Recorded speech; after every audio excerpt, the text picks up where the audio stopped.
ایک سوال یہ بھی ہوا تھا کہ عرفہ کے دن فاتحہ کرا سکتے ہیں یا نہیں. تو دیکھو، عرفہ کے دن فاتحہ کرا سکتے ہیں، لیکن اس کو لازم نہیں بنانا چاہیے کہ یہ اس کو کرانا ہی ہے. بہت سے لوگ یہ سوچتے ہیں کہ اگر اس دن فاتحہ نہیں کرائی تو بہت بڑے گناہگار ہو جائیں گے.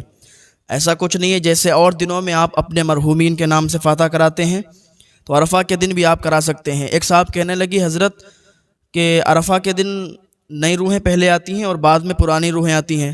پہلے ہم نئے روحوں کے نام سے فاتحہ کراتے ہیں، پھر بعد میں پرانی روحوں کے نام سے فاتحہ کراتے ہیں. تو ہم نے کہا جو فاتحہ کرتے ہیں ان کو بتاتے بھی ہو. کہاں ہم ان کو بتا بھی دیتے ہیں کہ نئی روحوں کے نام سے پہلے اور بعد میں پھر پرانی روحوں کے نام سے. تو میں نے کہا یار، جو فاتحہ کرنے والا ہوتا ہے کیا اسے اتنا پھر تمیز نہیں ہوتی ہے کیا کہ جو اس کو یہ مسئلہ دھیان نہیں یا یاد نہیں یا آپ کو سمجھایا نہیں اس نے آج تک؟ بولے ہم محلے سے ہی بچوں کو پکڑ کے اور بچوں کو بلا کے فاتحہ کروا دیتے ہیں. تو ہم نے کہا چلو ٹھیک. ان کو پھر میں نے بتایا، میں نے کہا ایسا ہے، نہ نئی روحوں نہ پرانی روحوں کا مسئلہ ہے. نہ تو نئی روحیں آتی ہیں نہ تو پرانی روحیں آتی ہیں. ایسا کچھ نہیں ہے. جیسا آپ عام دنوں میں فاتحہ کرواتے ہیں، عام دنوں میں اپنی مرحومین کے نام سے فاتحہ کرواتے ہیں، اس دن بھی کروا لیں. اور نہ کروائیں تب بھی کوئی حرج نہیں ہے، آپ گناہگار نہیں ہوتے ہیں. اور یہ جو آپ نے بنا رکھا ہے کہ نئی روحیں پہلے آتی ہیں اور بعد میں روحیں بعد میں آتی ہیں، یہاں کوئی شادی کا ماحول نہیں چل رہا ہے کہ نئی روحیں بھی آ رہی ہیں پرانی روحیں بھی آ رہی ہیں. تو ایسا بہت لوگوں کے ذہن میں ہوتا ہے جن کو معلوم نہیں ہوتا ہے. اور کچھ لوگ ایسے ہوتے ہیں جنہیں مسئلہ پوچھنے کی توفیق بھی نہیں ہوتی ہے. مسجد کے امام صاحب ہیں، وہ آپ کے محلے کے امام ہیں، نماز پڑھاتے ہیں، تو آپ کو مسئلے مسائل بتانے کی بھی ذمہ داری ہے. ان کا حق ہے کہ وہ آپ کو مسئلے مسائل بتائیں، لیکن وہ بتائیں کیسے؟ جب آپ پوچھیں گے تب تو بتائیں گے، یا آپ کے بغیر پوچھیں؟ جب آپ کوئی مسئلہ پوچھیں گے نہیں اور اپنے ذہن سے اپنی عقل سے اگر اس کو کریں گے اور آپ کو معلوم نہیں ہوگا تو اکثر اس میں آپ کا نقصان ہوگا. یہ میں ان مسئلوں کی باتیں کر رہا ہوں کہ جن کے بارے میں آپ کو پتہ نہیں ہے اور وہ باتیں آپ کر رہے ہیں.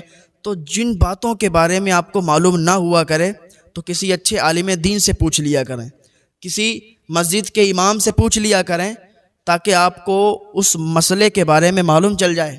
اب بہت سے لوگ فاتحہ کرواتے ہیں تو انڈے اور مچھلی پر فاتحہ نہیں کرواتے، کہتے ہیں انڈے اور مچھلی پر فاتحہ نہیں ہوگی. حالانکہ زمانہ گزر گیا ہے علماء کو اس پر گفتگو کرتے کرتے کہ انڈا اور مچھلی یا جو بھی چیزیں ہیں جو ہمارے لیے کھانا جائز ہے ان پر فاتحہ جائز ہے. بس ایک بات یاد رکھیں کہ جو ہمارے لیے کھانا جائز ہے اس پر فاتحہ بھی جائز ہے. تو مسئلے ہمیں توفیق نہیں ہوتی کہ ہم اپنے امام صاحب سے یا کسی عالم دین سے ہم مسئلہ پوچھیں کہ جس کے بارے میں معلومات ہو. آپ اس آدمی سے پوچھتے ہیں کہ جس کو خود نہیں معلوم ہوتا ہے، اور وہ اپنی انانیت میں کہ یہاں پر سر نہ نیچا ہو جائے وہ غلط سلط بھی بتا دیتا ہے تو بندہ اس کو مان لیتا ہے. بھائی اگر مسئلہ ہم سے پوچھا گیا ہے اور ہمیں معلوم نہیں ہے تو ہم منع کر دیں گے کہ ہم کو معلوم نہیں ہے، اگر ہم مطالعہ کریں گے تو ہمیں معلوم چلے گا تو آپ کو بتا دیں گے. لیکن ایسا نہیں کرنا چاہیے کہ جو مسئلہ معلوم نہیں ہے اور وہ بتا دیا اور حالانکہ وہ غلط ہے تو اس کا عذاب اس پر جائے گا جو بتاتا ہے. وہ کسی نے بہت پہلے کہا تھا کہ آج جاہل بھی ہیں عالم کا لبادہ اوڑھے، ایسے ملاؤں سے ایمان بچائے رکھنا. ہر داڑھی ٹوپی والا عالم نہیں ہوتا ہے، ہر داڑھی ٹوپی والے کو عالم مت سمجھ لینا. اس لیے کہ داڑھی ٹوپی کی شکل میں بہت سے آپ کو مل جائیں گے لیکن بیچارے وہ عالم نہیں ہوتے ہیں. عالم وہی ہوتا ہے جسے دین کی پہچان ہوتی ہے، مسئلے مسائل نکالنے کا طریقہ پتہ ہوتا ہے، حق اور باطل کی پہچان ہوتی ہے. تو کسی اچھے عالم سے مسئلہ پوچھا کریں. ہر آئرے غیرے تو خیرے سے ہر چلتے پھرتے انسان سے مسئلہ مسائل نہ پوچھا کریں.